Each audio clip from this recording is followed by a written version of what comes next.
ओम वक्रतुंड महाकाय सूर्यकोटि समप्रभ निर्विघ्नं कुरु मे देव सर्वकार्येषु सर्वदा। ओम श्री महागणपतये नमः। ओम श्री गुरुभ्यो नमः। हरि ओम। सदाशिवसमारंभां शंकराचार्यमध्यमाम् अस्मदाचार्यपर्यन्तां वन्दे गुरुपरम्पराम्। अस्मद्गुरुभ्यो नमः। श्रुतिस्मृतिपुराणानाम् आलयं करुणालयं नमामि भगवत्पादं शङ्करं लोकशङ्करं। शङ्करं शङ्कराचार्यं केशवं बादरायणं सूत्रभाष्यकृतौ वन्दे भगवन्तौ पुनः पुनः। ईश्वरो गुरुरात्मेति मूर्तिभेदविभागिने व्योमवद्व्याप्तदेहाय दक्षिणामूर्तये नमः। ओम श्री मेधा दक्षिणामूर्ति स्वामिने नमः। ओम सहना भवतु सहनौ भुनक्तु सह वीर्यं करवावहै तेजस्विनावधीतमस्तु मा विद्विषावहै। ओम शांति शांति शांति। हरि ओम श्री गुरुभ्यो नमः। हरि ओम। ओम भद्रं कर्णेभिः शृणुयाम देवाः भद्रं पश्येमाक्षभिर्यजत्राः स्थिरैरङ्गैः स्तुष्टुवागुंसस्तनूभिः व्यशेम देवहितं यदायुः। स्वस्ति न इन्द्रो वृद्धश्रवाः स्वस्ति न पूषा विश्ववेदाः स्वस्ति नस्तार्क्ष्यो अरिष्ठनेमिः स्वस्ति नो बृहस्पतिर्दधातु। ओम शांति शांति शांति। हरि ओम श्री गुरुभ्यो नमः। हरि ओम। So namaste once again everyone. नमस्ते गुरुजी। नमस्कार गुरुजी। Namaste Guruji. Namaskaram. So we are seeing the fifth mantra. So we will chant the mantra first and then go ahead. Okay. All of you ready? Yes Guruji. Yes. तत्र परा ऋग्वेदः तत्र परो वेदः यजुर्वेदः सामवेदः यजुर्वेदः सामवेदः अथर्ववेदः अथर्ववेदः शिक्षाकल्पो व्याकरणम् शिक्षाकल्पो व्याकरणम् निरुक्तं छन्दो ज्योतिषमिति निरुक्तं छन्दो ज्योतिषमिति अथ परायया तद् अक्षरम् अभिगम्यते तदक्षरम् अभिगम्यते। Very good, thank you. So as we were discussing in the last class, this mantra briefly describes the contents of Aparavidya and also Paravidya. And it was pointed out through the previous mantra that in response to the question by Shaunaka, Angiras the teacher said, two vidyas, two types of knowledge have to be acquired. Paravidya and Aparavidya. And then we saw the Bhashyam, wherein the Purva Pakshi raised an objection and pointed out that the answer given by Angiras is not appropriate and therefore there is a defect in the Upanishad.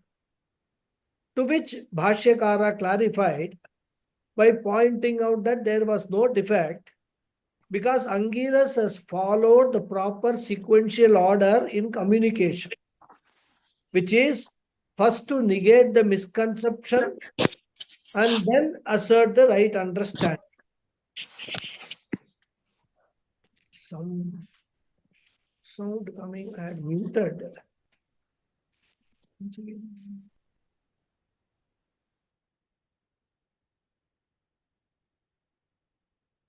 So the proper sequential order is first negate the misconception and then assert the right understanding. And he also pointed out that Angiras talked about two types of knowledge because one type of knowledge, apara vidya, is erroneously believed by many people to be the means for moksha, which it is not. Bhashyakara asserted that only Paravidya has got the capability to give moksha. And therefore, in order to dismiss the wrong notion that Aparavidya can give moksha and to establish the right understanding that only Paravidya can give moksha, Angiras talked about both types of knowledge, Aparavidya and Paravidya. And then further, Bhashyakara pointed out that Aparavidya is actually avidya, not knowledge at all. Because by definition, any vidya or knowledge should be capable of removing the ignorance. And the fundamental ignorance suffered by human beings is the ignorance of the reality of Jiva, Jagat and Ishvara. Since Aparavidya, which in this context refers to the Veda Purva Bhaga, is found to be incapable of removing this ignorance, it cannot be considered as knowledge at all. Therefore, even though it is called Apara Vidya, it is Avidya, not knowledge at all. But then that does not mean that Apara Vidya is useless or it is to be neglected. Because learning Apara Vidya and practicing the rituals ordained in the Vedas, the karmas prescribed in the Veda Purva Bhaga, with the Karma Yoga attitude is necessary to gain Chitta Shuddhi, which is a prerequisite for entering into Paravidya. So it is not that Aparavidya is totally to be ignored. One has to learn Aparavidya with the full understanding that Aparavidya will not deliver what I am actually looking for in my life. That's all. With that understanding, one should learn Aparavidya. And in line with that idea, the fifth mantra, which is under discussion, is briefly stating the contents of Aparavidya. First it states, then it talks in one sentence about one quarter about what is Paravidya. So this mantra says Aparavidya consists of 10 topics, 4 Vedas and 6 Vedangas. The 4 Vedas are what? Rig Veda, Yajur Veda, Sama Veda and Atharva Veda. And the 6 Vedangas or limbs, Anga means limb, auxiliary science you can call, auxiliary discipline of knowledge, which are Shiksha, Kalpa, Vyakaranam, Niruktam, Chandaha and Jyotisham. And I was mentioning in the last class that the study of Vedangas is very important for the study of Vedas, without which one will not be able to chant the Veda properly. One will be prone to commit mistakes. But also, one will not be able to correctly interpret the meaning of the mantras. So if you want to correctly chant the Vedas, if you want to understand the meaning of the mantras, if you want to know how the various rituals have to be performed, for all that, these 6 Vedangas are necessary. Knowledge of these 6 Vedangas are a must. So therefore, put together, the Vedas and the Vedangas form one composite body of knowledge called Aparavidya. And we also discussed briefly the basis of classification of the Vedas, which was one body of knowledge before the time of Maharishi Vedavyasa, who actually codified the Vedas into 4 Vedas. We also briefly discussed the contents of the 6 Vedangas. And towards the end of the class, we were discussing the last topic of Jyotisham. And I mentioned that the subject of Jyotisham covers both astronomy and astrology. It is the science or the discipline of knowledge dealing with the movement, etc., of these luminaries like stars, planets, their satellites, etc. Then on the topic of astrology, I was mentioning that astrology is the study of the indicative effect of the movement of the luminaries. And in that context, I was sharing with you the thoughts of Pujya Swamiji on this subject. So the situation or the placement or the movement and the movement of the planets, they are indicators of karma, both at the individual level and the total level. But we must understand they are only indicators.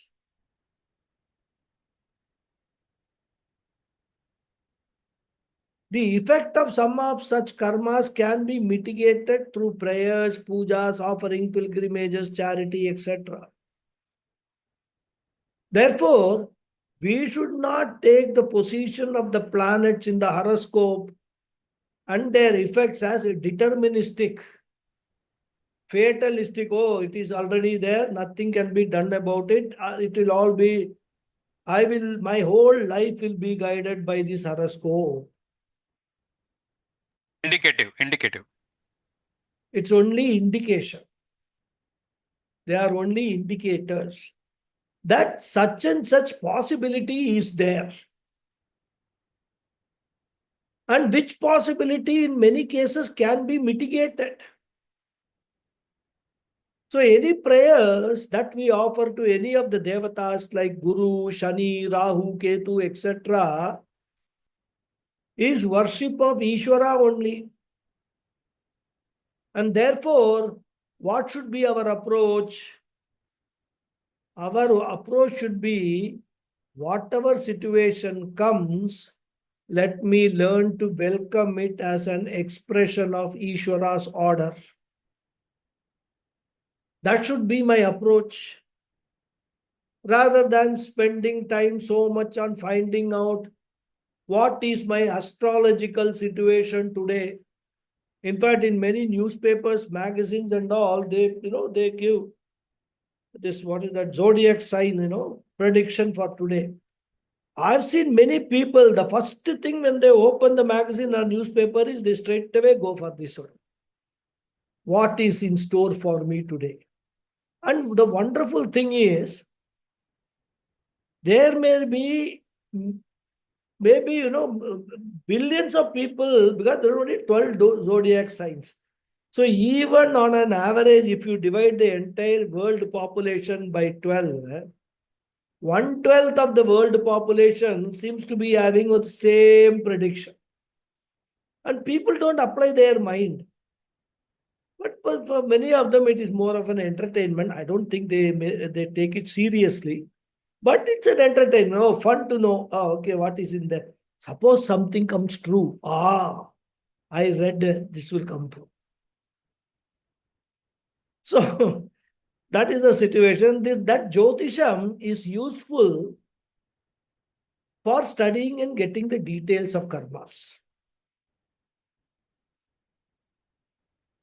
That much we should know, okay, this particular type of karma, which I have done in one of my past births, is going to give me this either pleasant or unpleasant result. If it is pleasant, I will be very happy, nothing to complain about. If it is unpleasant, then whatever I need to do in terms of some prayaschittam, in order to either mitigate the effect of that karma.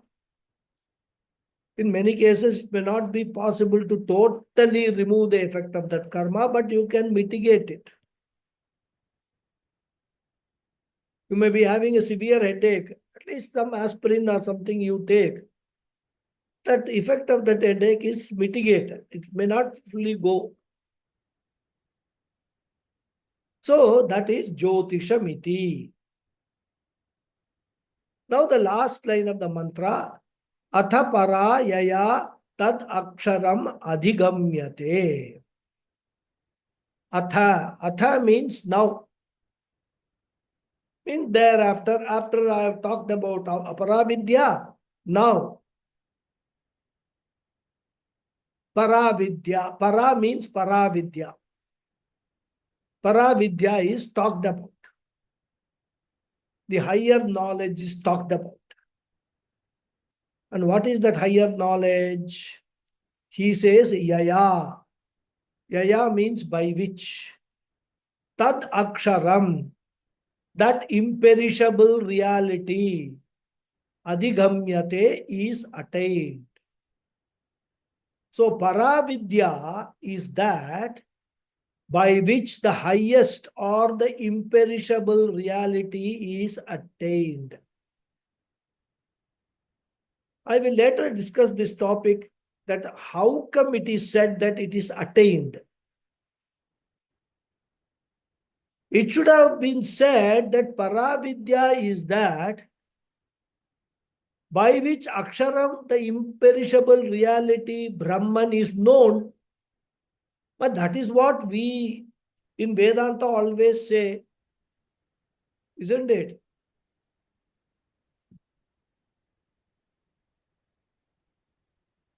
Knowing Brahman is moksha. Brahman is not something to be attained because I am already Brahman. It is because of my ignorance of that fact that I have got all these sufferings in my life. So once I know I am Brahman, then all this, I will escape this samsara and also what is that, punarapi jananam, punarapi maranam cycle, I will escape. So what should have been said? Instead of adhigamyate, it should have been said that it should be known. That would have been proper. And here, paravidya is defined as vidya by which aksharam. Aksharam means we have already seen earlier, aksharam Brahman, the imperishable Brahman, the imperishable only reality in the world is attained or known. So, in this mantra, aparavidya was presented as one comprising of 4 Vedas and 4 Vedangas. And by extension, we can include all other disciplines of knowledge, physics, chemistry, biology, mathematics, whatever, logic. All of them are included in aparavidya. So this is all only a sample list. And the list given in the mantra is only in the context of the Veda. Because there are so many other vidyas, Ayurveda, then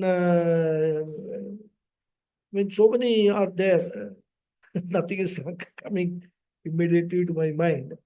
But those are not, they are all included in aparavidya, but as a sample list, the mantra gives only 4 Vedas and 6 Vedangas. And then the paravidya was described as the one which is revealing and helping the person to attain the highest reality called Aksharam Brahman. So this was the essence of this mantra. Now we will see the bhashya. So as usual, we will read the full paragraph and then I will explain each sentence. Okay. So all of you be ready. Tatra ka apara. तत्र का अपरा Ityuchyate Ityuchyate Rigvedo Yajurvedah Rigvedo Yajurvedah Samavedo Tavarvavedah Samavedo Tharvavedah Ityete Chatvarah Vedah Ityete Chatvarah Vedah Siksha Kalpo Vyakaranam Shikshakalpo Vyakaranam Niruktam Chando Jyotishamiti Niruktam Chando Jyotishamiti Angani Shat Angani Shat Esha Apara Vidya Esha Apara Vidya Atha Idanim Iyam Ata Idaniyam Para Vidya Uchyate Paravidya Uchyate Yaya Tad Yaya Vakshamana Visheshanam Vaktamana Visheshanam Aksharam Adhigamyate Prapyate Aksharam Adhigamyate Prapyate Adhipurvasya Adipurvasya Gamehe Gamehe Prayashah Prayashah Pratyartatvat Prapyartatvat Nacha Parapraptehe Nacha Parapraptehe Avagamanarthasya Avagamanarthasya Vedosti Vedosti Avidyaya Avidyaya Apayahi Apayahi Apayahi eva Hi Hi Parapraptihi Parapraptihi Na Arthantaram. Na Arthantaram. Very good.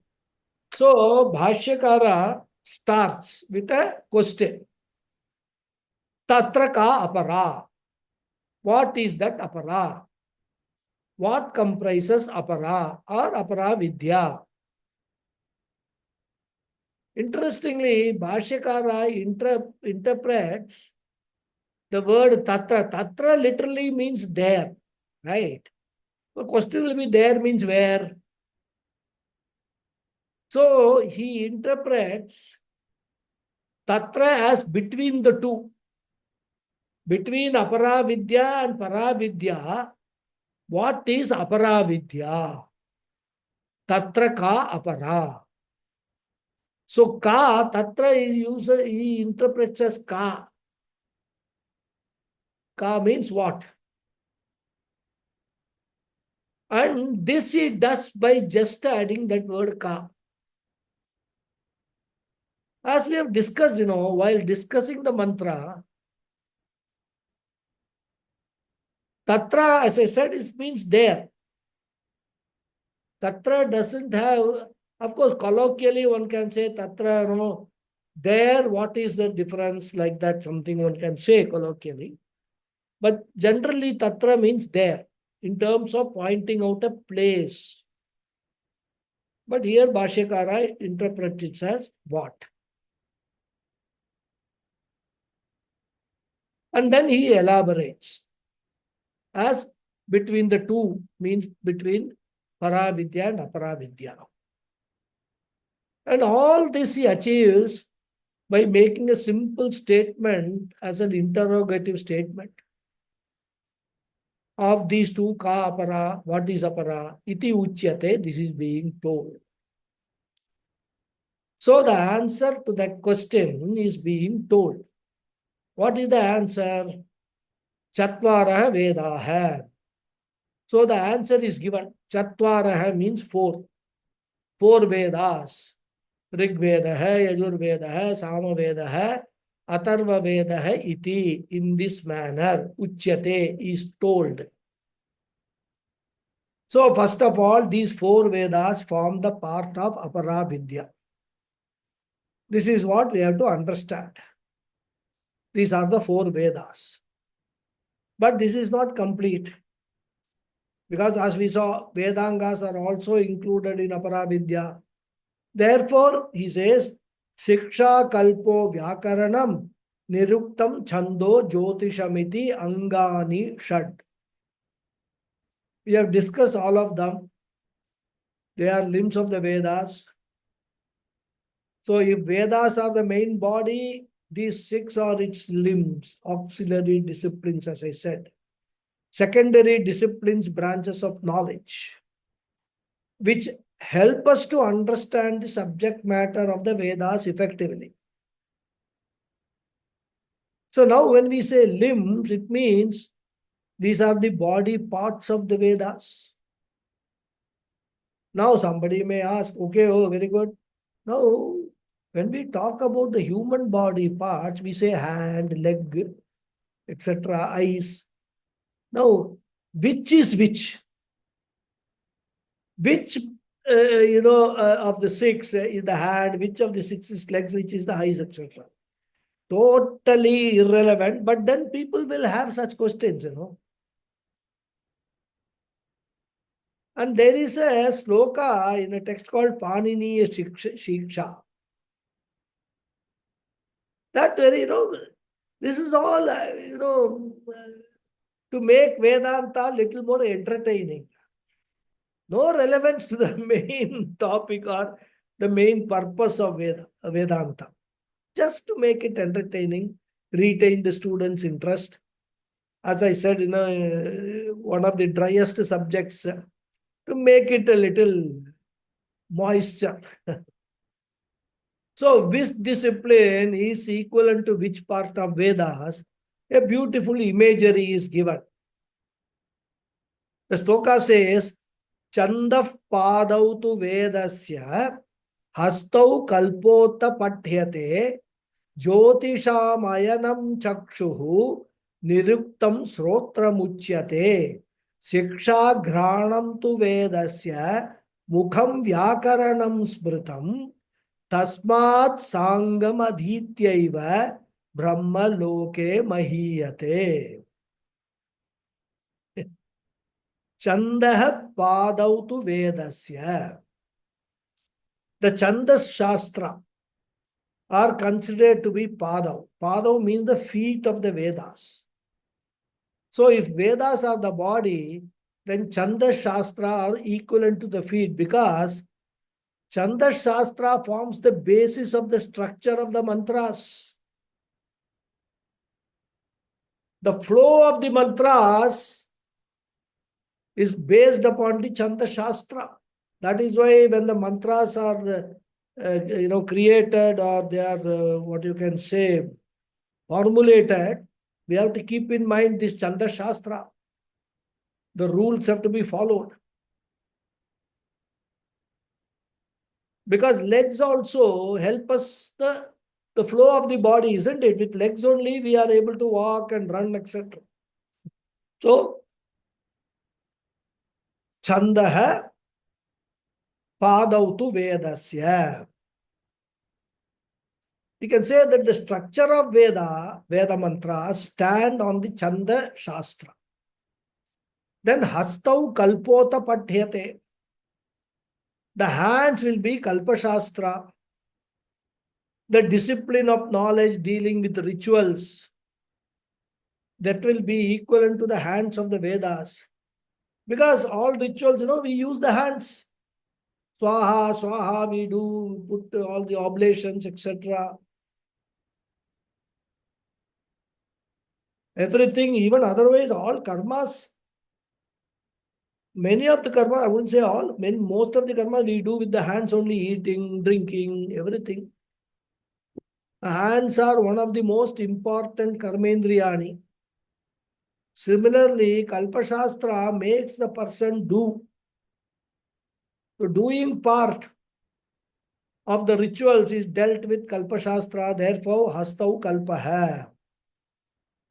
Jyotisham Ayanam Chakshuhu. So Jyotisha Shastra are compared to the eyes of this Veda. Because through the Jyotisha Shastra alone, different days, etc. will be decided, isn't it? Date of birth.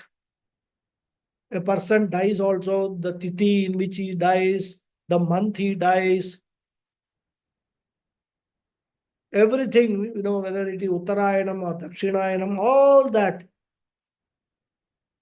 So we can know what is to be done. Chakshur niruktam, then Chakshur niruktam Shrotra Muchyate.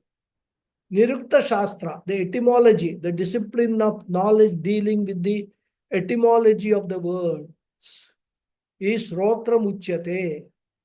Shrotra means hearing faculty. Then Shiksha Granam to Vedasya.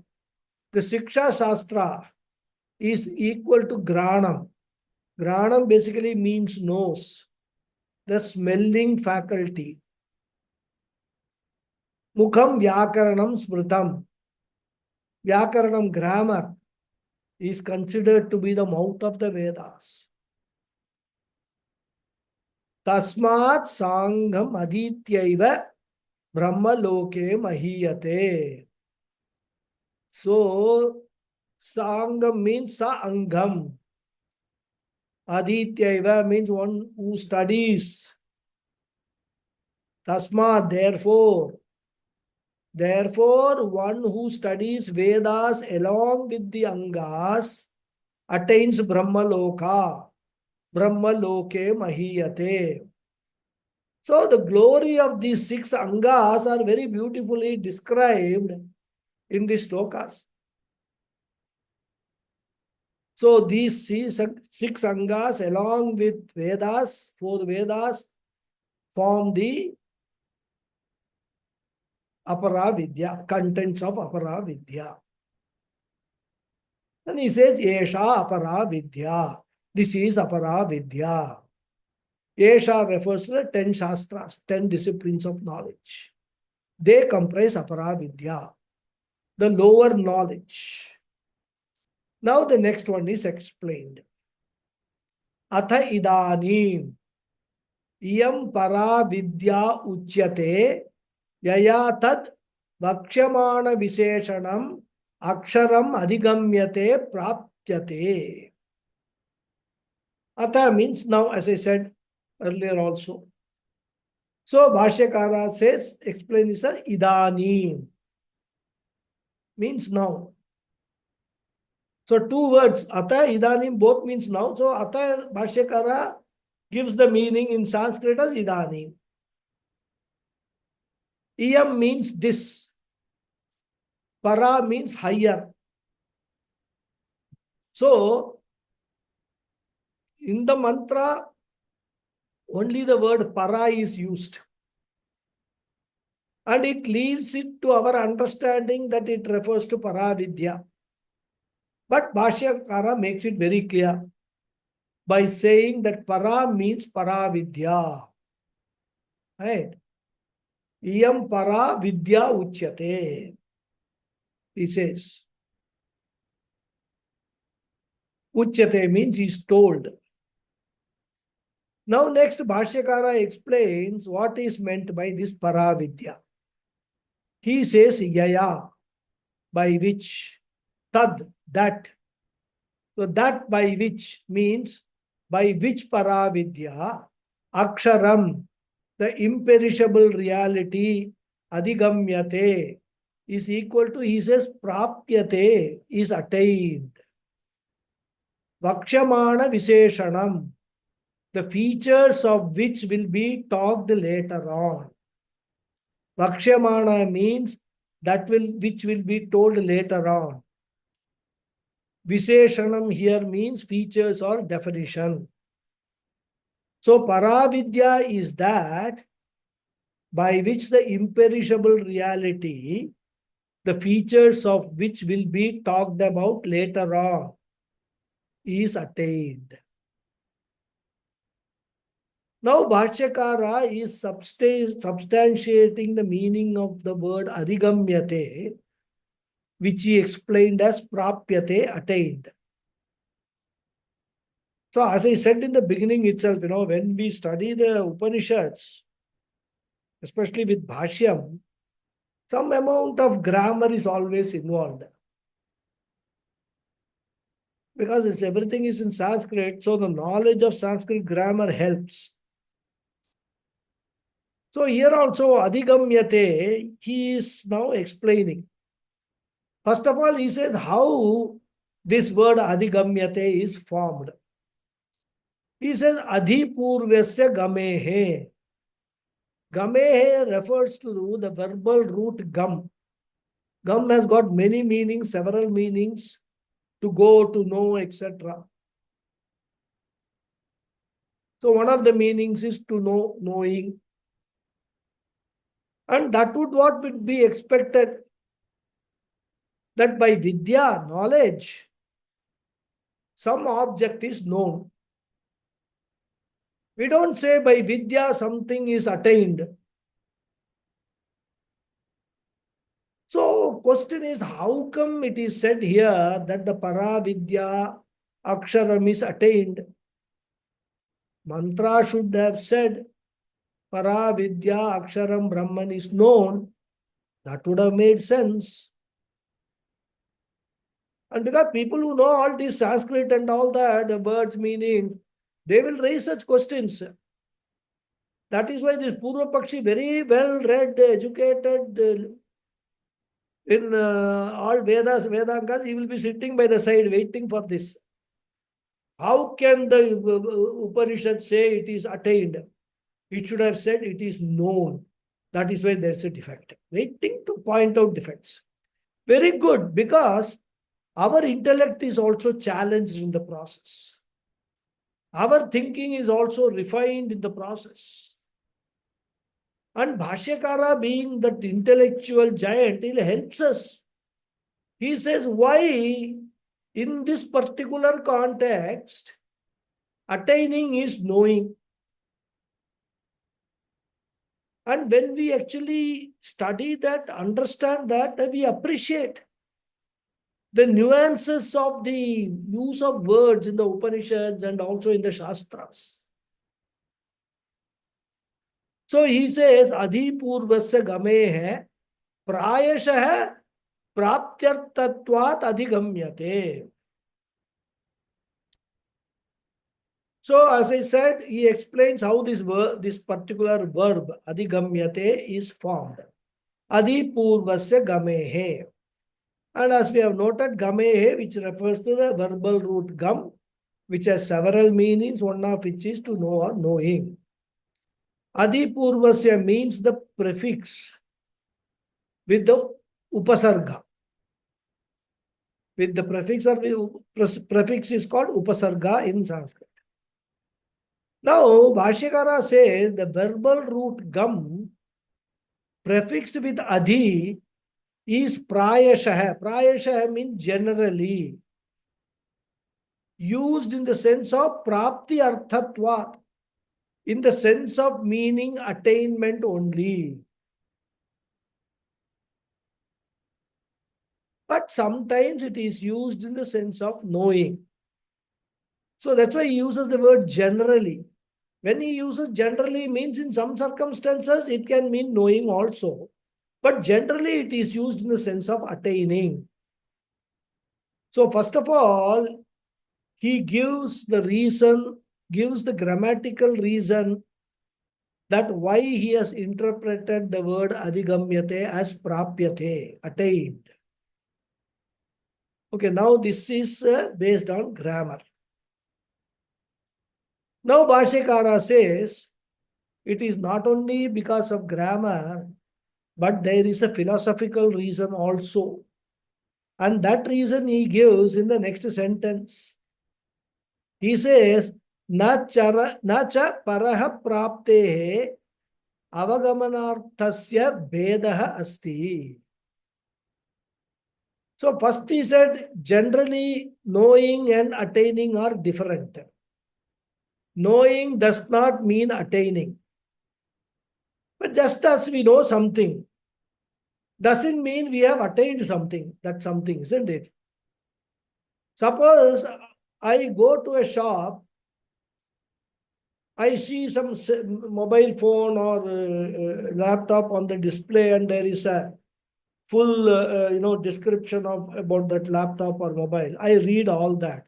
I come to know the capabilities, what are the specifications of this, and everything about that laptop or mobile. But that does not mean I will attain that laptop. So just by knowing something, nothing can be attained. If that be so, how wonderful it will be, isn't it? Life. There will be only love marriages. Somebody will see, know some other person, then attain that person. Therefore, knowing and attaining are separate things. But Bhashyakara says, here in this context, knowing and attaining are not different when it comes to parapraptehe, attainment of highest Brahma. Why? Very interesting. Because knowing and attaining can be different if there is a gap between the seeker and sought in terms of time and space.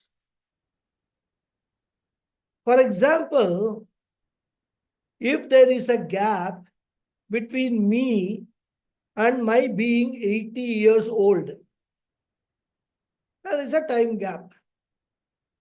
Knowing that I will be 80 years old in so and so year will not make me attain 80 years of age now. So when there is a time gap between the seeker and the sought, knowing is different from attaining.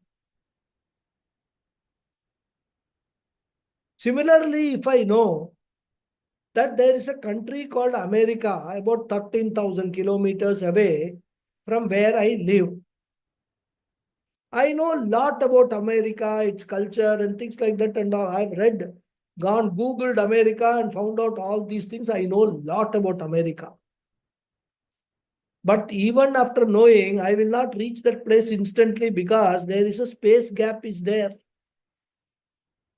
I have to actually travel to America and then attain America. Here also knowledge came first, attainment came later. And therefore, when the gap between the seeker and the sought, the knower and the known are in terms of time and space, then there will be difference between knowing and attaining. But sometimes, instead of time and space gap, there is a gap in the form of ignorance or a gap caused by ignorance. Like what? We have already seen in one of the earlier context of earlier mantras, the story of the 10th man. There, the 10th man was counting the other 9 without counting himself and coming to the conclusion that one person was missing. Therefore, even though all 10 were there, the 10th man was ignorant of that fact. And when it was pointed out that he himself was the 10th man, when he gained that knowledge of the 10th man, he at the same time attained the 10th man also, or rather discovered the 10th man. Therefore, the gap was because of ignorance, and factually there was no gap. Therefore, when the gap is because of ignorance, there is no difference between knowing and attaining. The moment you know, you attain. And this is an exception to the general rule that knowing and attaining are different. This is what Bhashyakara, brilliance. Now, when we study this, we also, yeah, correct, yeah, what he says is right. Because here, there is no gap. I was ignorant of a fact that I am Brahman. On the moment I come to know I am Brahman, I attain Brahman. That's all. There's no difference. I mean, there is so knowing and attaining are not different. And that is what Bhashyakara says. Na cha parapraptehe avagamanartham arthasya avagamanarthasya vedaha asti. Parapraptehe means attainment of para. Para here refers to higher, or you can say Paramatma Brahma. Parapraptehe means Brahma Prapti, attaining Paramatma. Parapraptehe avagamarthasya. Avagama means understanding, comprehending, knowing in the form of attaining. Artha means meaning. Vedaha na asti. There is no difference. There is no difference between knowing of Paramatma and attaining Paramatma. Brahmavit Brahmaiva Bhavati, says the Upanishads. So here, cha means and. It is indicating another reason. So earlier he gave a grammar reason based on Adi Purvasya Gamehe. And in this sentence, he emphasizes that factually also, Paraprapti or attainment of Paramatma and Avagama, the knowledge of Paramatma, they don't have any difference. Vedaha nasti. They don't have any difference whatsoever. And this non-difference between Paraprapti and Avagama Artha is further explained in the next sentence by explaining the reason how it happens that knowing Paramatma and attaining Paramatma are one and the same.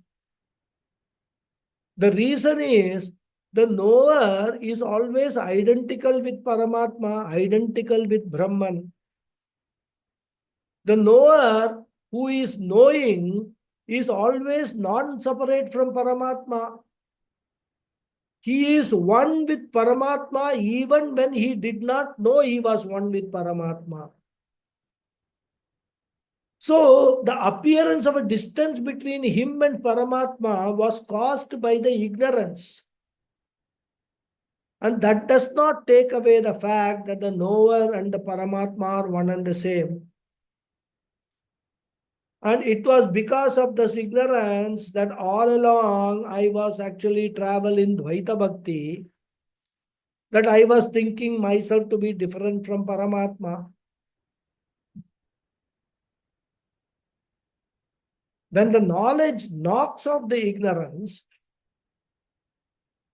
When I come to know my real nature as Paramatma, it is attaining Paramatma. All that needs to be done is for me to claim my rightful status as Paramatma. And I think I have shared this story earlier also. Pujya Swamiji used to narrate one very nice story. I don't know whether I have shared with you here or in the Gita class. Doesn't matter, I will just go through it again. There was a young prince in an affluent kingdom. Very young, I mean, small boy. And the king was dethroned in a coup by his brother. It happens in all kingdoms. Fearing for the young prince's life, a loyal minister took him away. And since he knew that the new king will also come looking for the minister and also the prince, he went away to distant lands, lived the life of a normal, lived the life of a nomad, performing all these road, street shows, jugglery, etc. At the time of being taken away, the young prince was wearing a golden chain with a locket, having the royal emblem. And the minister hid that away because that chain itself could identify him as the prince. And the young prince, having, being very young when he was taken away and growing up in that minister's family, thought that the minister was his father. And then, by passage of time, the young prince grows to be a very handsome young man, well trained in the art of war, etc. And at that time, the old minister reveals to him, because that old king has died. No, that is his father, the princess, the king's brother also has passed away. Now the Rajyam is left with no king. That time, the old minister calls this boy, this handsome young man, reveals to him that he is actually a prince. So the minister, who is also old now, gives the chain with the locket, having the royal emblem, and advises him to go to the palace and claim his birthright to occupy the throne, because he is the only heir left in the family. Now, what does the prince turned nomad juggler boy need to do to become the king? He just needs to go to the palace and declare that he is the last prince, show the locket with the royal emblem, claim the throne. He needs to do nothing else. He doesn't need to fight a war or anything. All along, he was ignorant of the fact that he was a prince and a future king. The moment he was told the truth, the moment he got the knowledge of his original self as prince, he immediately attained princehood. And therefore, in this case also, knowing is attaining. And this is the human tendency. If you ask a person, where is God? And if he happens to have some exposure to the scriptures, he will say God is everywhere. He will even quote Prahlada Charita. In Tamil, they say, Tunilum irupar, turumbilum irupar. God is there even in the pillar, even in the dust particle. When he says that, not Prahlada, when the human being giving all these quotations, when we say that, we seldom realize that the same God should be there in every living being also. And suppose he accepts that God is there in every living being, he will still exclude himself. Because we always consider that we are an exception. We seldom consider ourselves to be a part of everything, isn't it? We will say Brahman is everywhere, but aham api brahmasmi thought will not come. So Brahman is something outside me. When we say Paramatma is everywhere, we don't understand the implication. When we say everywhere, I should also be included in that everywhere, isn't it? But generally, we don't include. And this is because of the ignorance of the fact that I am Paramatma. As I said, it is like the 10th man story or the story of the prince. So ignorance is the cause for the difference between me and Brahman. Because of ignorance alone, I am disowning myself, as it were, disowning my being Brahman. Because for some people, it's blasphemy to say that I am God, I am equal to God. And that's why, of course, there are so many these yogis and all that, I don't know whether they say with the knowledge, but when they say I am God, people criticize them. So therefore, by knowledge, when ignorance is removed, the distance of ignorance is also removed. And when that distance is removed, I am very much there as Brahman. I was there as Brahman. I am there as Brahman. I will ever be there as Brahman alone. And therefore, Bhashyakara says, Avidyaya apaya evahi parapraptihi na arthantaram. Apaya means removal, departure. Removal or departure of what? Avidyaya, of avidya, ignorance. Eva means alone. He means indeed. So removal of ignorance alone is indeed parapraptihi, attainment of the highest. Na arthantaram, not anything else. And this is an important siddhanta of Vedanta. Some important statements are there in Vedanta, and one of them is this, as I said, Brahmavid Brahmaiva Bhavati.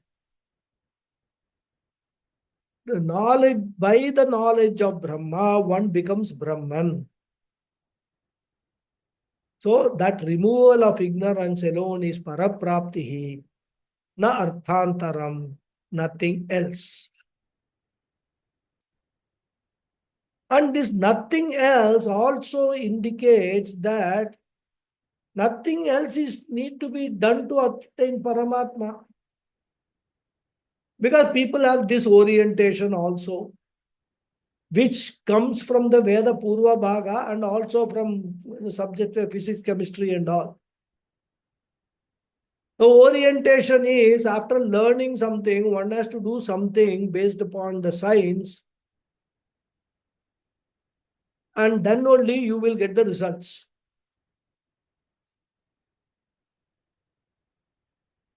And this notion, like for example, Veda Purva Bhaga, you know all the mantras, you know the prayoga and all.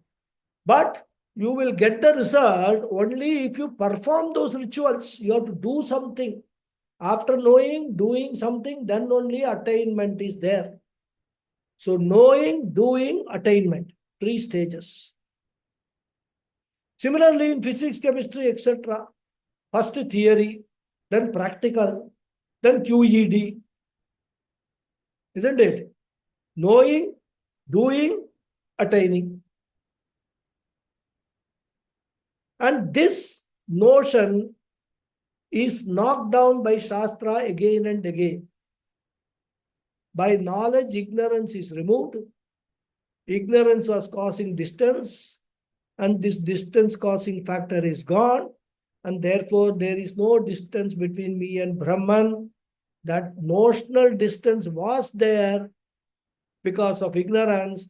That notional distance is gone by the removal of ignorance, and therefore attainment of knowledge of Brahman is attainment of Brahman.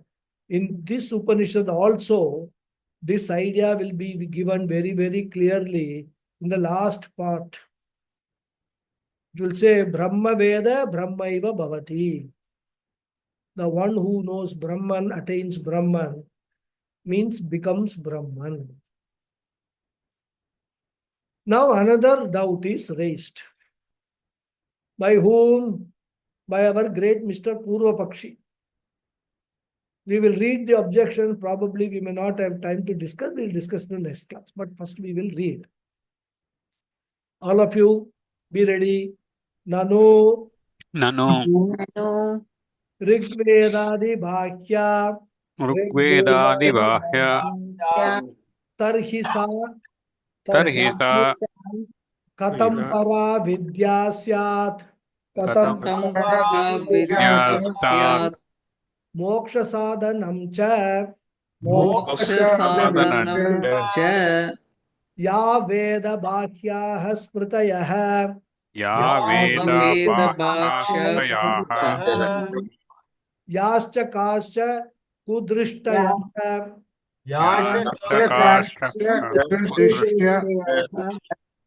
Sarvasta Sarvastat Nishpalaha Nishpalaha Pretya Pretya Tamonishtahi Tamonishtahi Tasmritaha.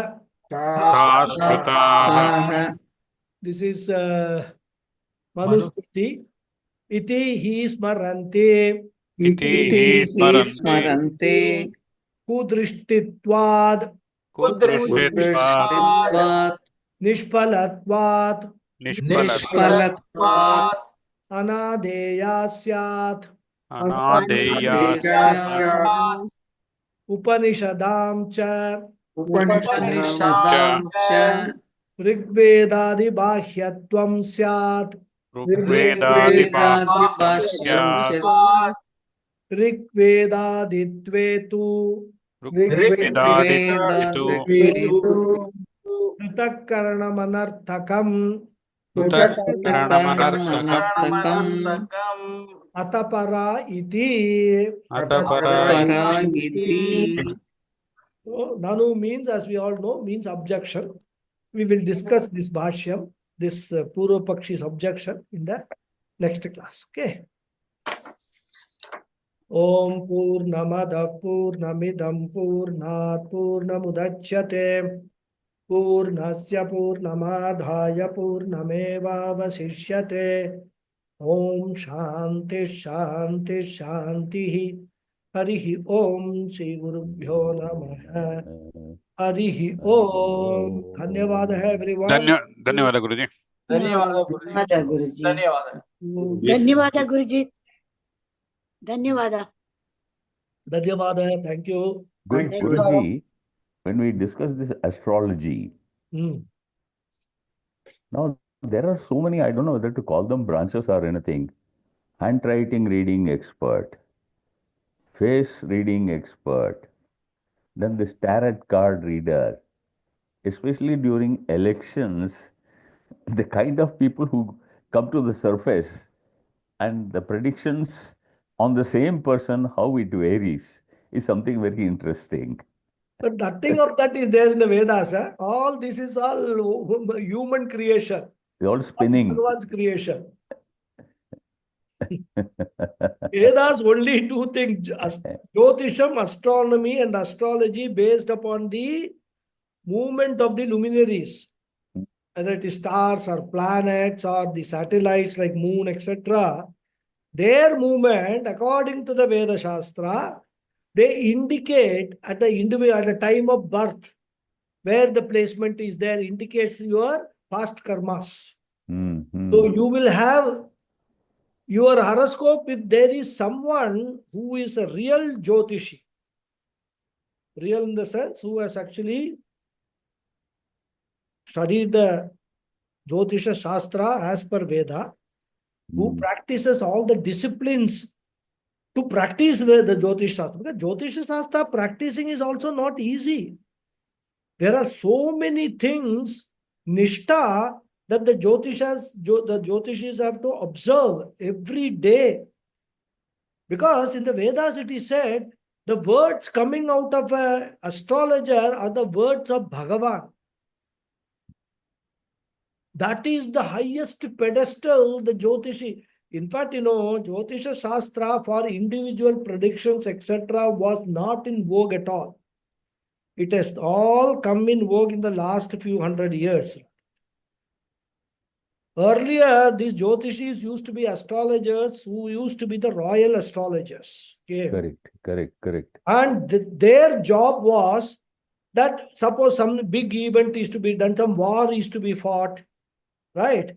Then they will interpret the king's horoscope and also the nation's horoscope, everything, and then see which is the right time or how the planets are placed, what kind of karmas they are indicating, whether there will be a victory or there will be a defeat. All that Jyotisha, those astrologers used to predict indicatively. We must always remember, it is not accurate. It is only indicative. And then once the indication is there that, okay, everything is conducive, people who are going to the war will offer prayers and all that we have seen, Like Shivaji Maharaj, we are told he used to go to the temple and then, Durga, what is that? Devi, he used to pray and then go for the war and all that. So we must understand all these other things, Reiki, this and all. People want variety. What to do? Offer them. Make money. Be happy. You happy, the other fellow is also happy. That is it. Because one thing, even astrologers today, they will mostly tell you about all positives only. Negatives very rarely they will tell. And even if they say the negatives, they will put it in such a way Very that diplomatic there fashion. is some problem, but you go to this temple, do this, do that, and all that, the effect will be, mitigated. Like that, they will say. I can give you hundreds of examples from my personal life, from other people's life, how all these things could be totally misleading, and how even after doing all prayaschitta, you cannot be, if as I say, it's a prabala prarabdha, nothing can be done. So that is what all this Reiki and Not Reiki, tarot card reader. tarot card, whatever it is. Face reading. Reiki, of course, is actually healing, right? Healing, Should yes. not include Reiki. Correct. Tarot card reading. Then all this, that they used to old days, that stove and all that. Yeah, correct. In my young days, I used to remember. No, Then then stove will in be there. Tamil Nadu, this parrot, they keep the parrot in a cage. Yeah, That will parrot in a come pick up cage and a all card. that. So all those things, they have Varieties. no role in Vedas. They're all coming later stages. People have evolved. How best to fool people is one of the main, objects of many people. How to fool people and make money for myself, or make myself whatever he desires. And we saw a very great example in the Delhi elections, isn't it? Correct. So one day or the other, it will pay back. That is what it is. Okay, Guruji. Thank you very much. Namaskaram. Thank you. Namaskaram. Yes, Arun Kumarji. Good evening. Namaste, Guruji. Namaste. Actually, I have a doubt, or I don't know whether I am misunderstood. In the initial beginning, Noel, we are always saying Paravidya is the ultimate higher, leading to the knowledge, and Aparavidya is lower, which will not lead to the truth. But here in this sloka, he is saying Aparavidya is the 4 Vedas and 6 Angas. Is that does it refer to the Purva Veda? Yeah, Purva Bhaga. Purva Bhaga, sorry. Oh, acha. Purva Bhaga. Veda Karma Kanda. Okay. What he wants to clarify is, it is not that it is useless, it is also important. But don't study Purva Bhaga, practice Purva Bhaga with the understanding that this is going to give you moksha. Moksha will come only from Paravidya, not from Aparavidya. That is all he wants to say. He is, by saying lower, higher and all, he is not demeaning Aparavidya. We are not lower, higher is not in the sense of inferior, superior and all. All our Veda itself as such is superior.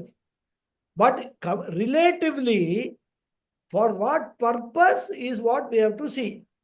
That's all. So that is how we have to understand that. That is something I think we have seen in chapter 3 of Gita. Gita also, exactly. And, something similar. Something similar. And it is not only Veda Purva Bhaga and with Angas and all. Even all other things, like the sciences and all that, materials, they are not useless. Correct. We cannot say, oh, they are all waste materials. No, they are not useless. They have got their purpose. But by studying physics or chemistry, if you want liberation from samsara, you won't get it. Don't study physics with the idea that, oh, I will study physics, do PhD and I will get moksha. That you don't have the misunderstanding. That's all. Yeah. Thank you, Guru. Hariyo. Thank you. Any other question? Guruji, namaste. Namaste. not a question, but that's what I was thinking. Whether it's Bhajagovindam or Viveka Chudamani or Tattvabodha, this is meant only for a very limited sect of, not limited portion of people, isn't it? Because everywhere he is emphasizing only Jnana will give moksha, only Jnana will moksha, nothing else. Dana, Dharma, Ganga Snana, Kurute Ganga, Sagara Gamanam, all those things. Anything you do that will not give you moksha, only Jnana will give you moksha. Yeah, that's very, it's targeted for a very limited population. Because when the very many years ago, when I first went through the Bhajagovindam, over there, that's what, whatever you do, Ganga Snana, Dana, Dharma, whatever you do, nothing is going to help. Only Jnana will give you moksha, only Jnana will give you moksha. To understand that itself, it takes a pretty many years. Yeah. Have you understood? With your help, Guruji. Not years. It will take janmas for people to understand. It takes janmas for people to even come to know that there is something called Bhajagovindam, which has been, written by Shankaracharya. In fact, the name of Shankaracharya itself, many people don't know. Adi Shankara means he will say, who? I will share with you one very interesting anecdote. Yes, Guruji. I told you, in Kuwait, I started attending this Chinmaya classes, this home study classes. So there was this one elderly gentleman who just came for one class. Then we were actually discussing the students. I mean, he was not part of the students. He just came to attend, see what it is all about. Then we were saying, studying something, and some context came that one of the person said, Shankaracharya, Adi Shankara has said such and such thing. And this fellow got very furious. He said, who is Adi Shankara to say such things? What right he has got to interfere in our lives? All that, I felt very embarrassed, very awkward. In front of all our Vedantins, we hold Adi Shankara in such a high esteem. He was questioning. So such people are also there. Yes. You are talking about understanding this Bhajagovindam. I am saying existence of Adi Shankara itself people question. So what to talk of this? Like we will see the Bhagavad Gita, I think next class or something like that, or we already seen, I don't remember. That Janmana Mante, what is that? He says, Bahunam Janmanam Ante. At the end of so many crores of births only, you will Jnanavanam Prapadyate. He says, isn't it? Vasudevam Sarvamiti. Iti Jnani is very rare, rather, he says. So, it is a journey, birth after birth, birth after birth. Keep going. Yes. The message is just keep going. Don't become anxious. Eventually, everybody has to go, but this is a race. Like, for example, in a marathon, suppose 100 people start. Everybody will finally reach that, that deadline. Yeah. But some will reach faster, some will reach later. So you keep going and you try to hasten your speed and use certain tactics in order to keep yourself ahead. You will reach. That's all. Guarantee that in this birth itself you will get.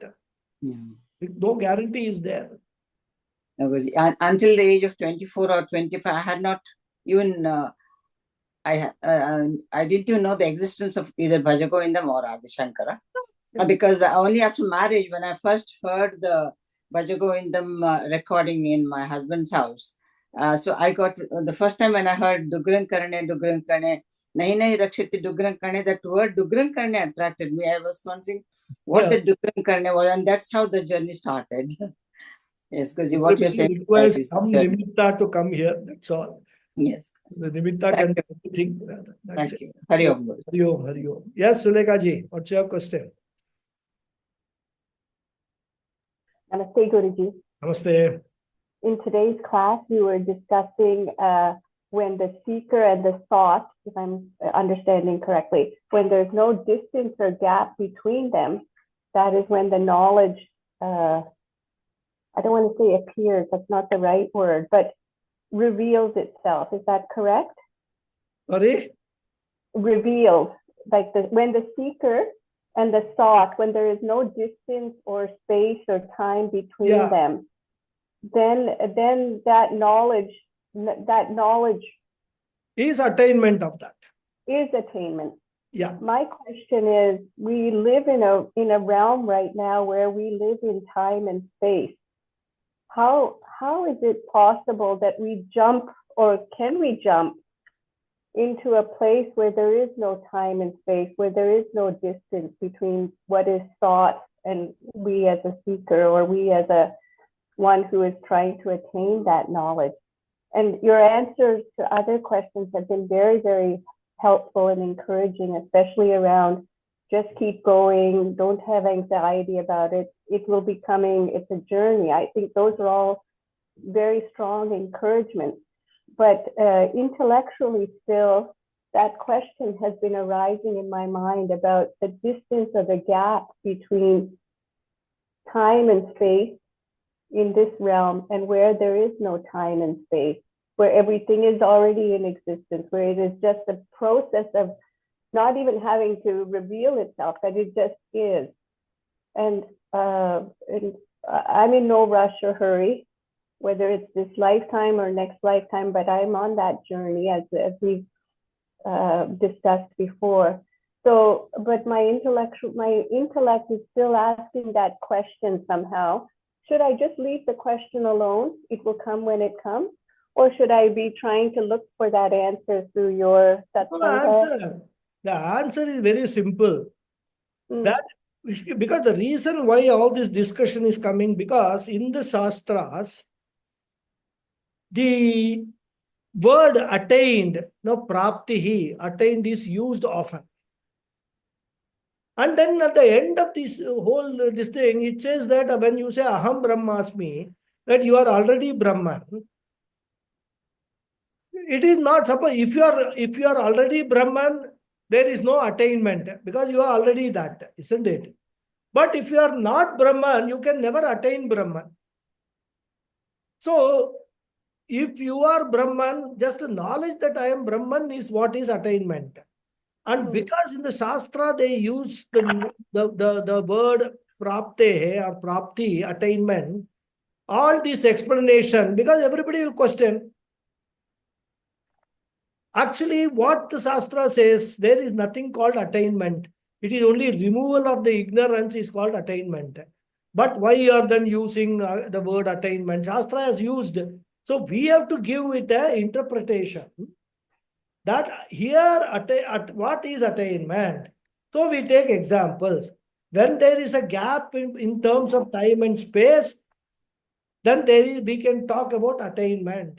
When there is a gap only in terms of ignorance, when the ignorance goes, attainment is immediate at that point itself. So there is nothing else, like a travel or elapse of time, and nothing is involved. So because Shastra has used that word, praptehe, Shastra assumes that people who come to Vedanta, they will know Sanskrit well. Or at least they will get a guru who will explain all these things well. And that is why, even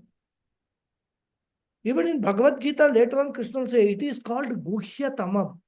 This is a secret knowledge. What is the secrecy about this knowledge?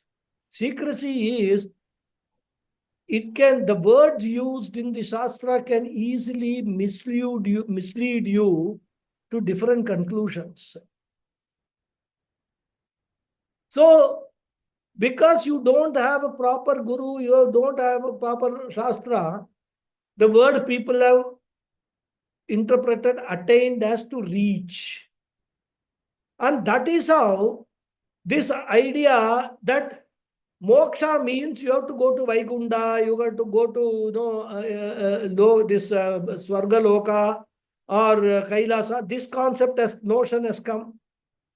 Because Veda says you have to reach some place for moksha.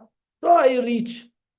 And this is also supported by Purana stories and all that.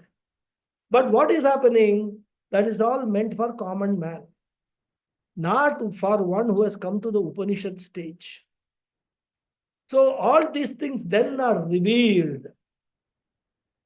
And that is why it is a secret. It cannot be. Secret is that not to be told. Even if told, people will not understand these things. Unless your mind is purified enough with sadhana chatushtaya sampatti, it will not go into your mind at all. That is why that sadhana chatushtayam is important. And if you are able to understand all these things, that means you have got sufficient purity of the mind for your intellect to absorb these nuances. Otherwise, you will just take a dictionary meaning, praptehe, attained, and say, attaining. There is nothing attaining. I was Brahman always. I am Brahman now. I will always be Brahman. That is the knowledge. Once I know that, there is no more attaining or anything. It is only abiding in that knowledge is the, my moksha, rather. That's all.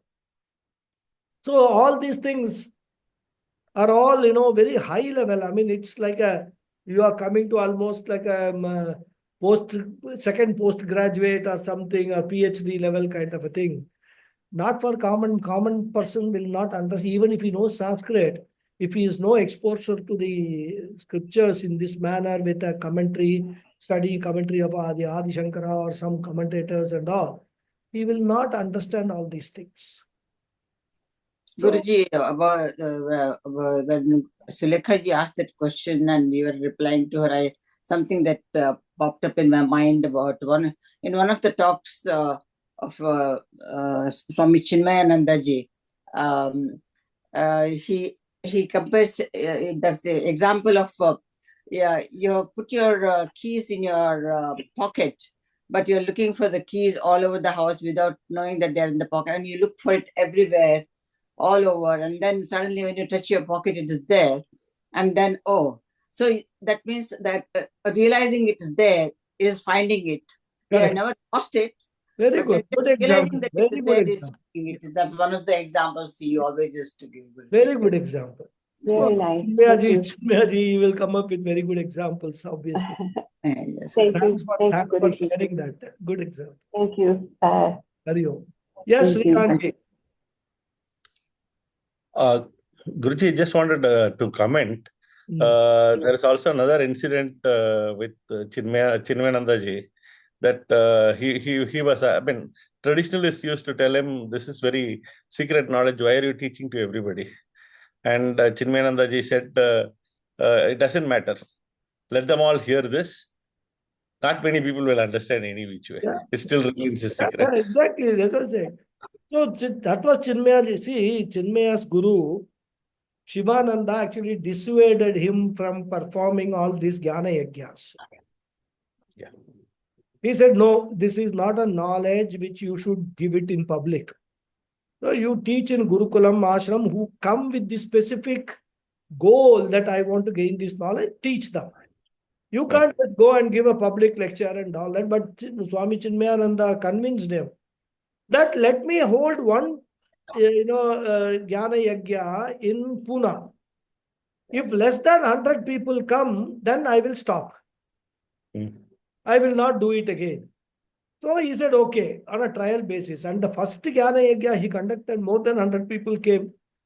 And then next Jnana Yajna came, all the people by word of mouth, it spread that he is telling us something new, which we have never heard. Something totally new that we are being exposed to. So that because of curiosity itself, a lot of people came. So secret is that even if you see, I always remember the example.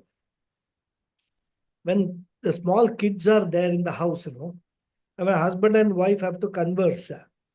So they will not use some code language. They will use some code language, but so that in such a way that the kids don't understand, but they each other understand it. So similarly, it doesn't, kids will be hearing, but they won't understand anything what you were exchanging. So that way, these Upanishads, even if you tell to anybody, first of all, many people will run away. When you talk Atma, things like that and all, they will just run away. In fact, one lady who just came to one of my classes in Nana Nani, when I was talking about Atma and all, for her, Atma means ghost. So he says, oh, what is this? He's talking about some ghost and things like that and all. I got scared and I came. But she left the class midway. So such people are there. They can't do anything about it. So that is all there. I mean, you teach everybody, only people who have got the real karma, punyam behind them, God's grace with them, some degree of purification, that is purified heart, only they will understand all these things. Others, no problem. Okay. So anything more? Thank you, Guruji. No other Thank you, thing. Guruji. Meet next week. Hari Om. Thank you all very much. Hari Om. Thank you, Guruji. Hari Om. Namaste. Namaste.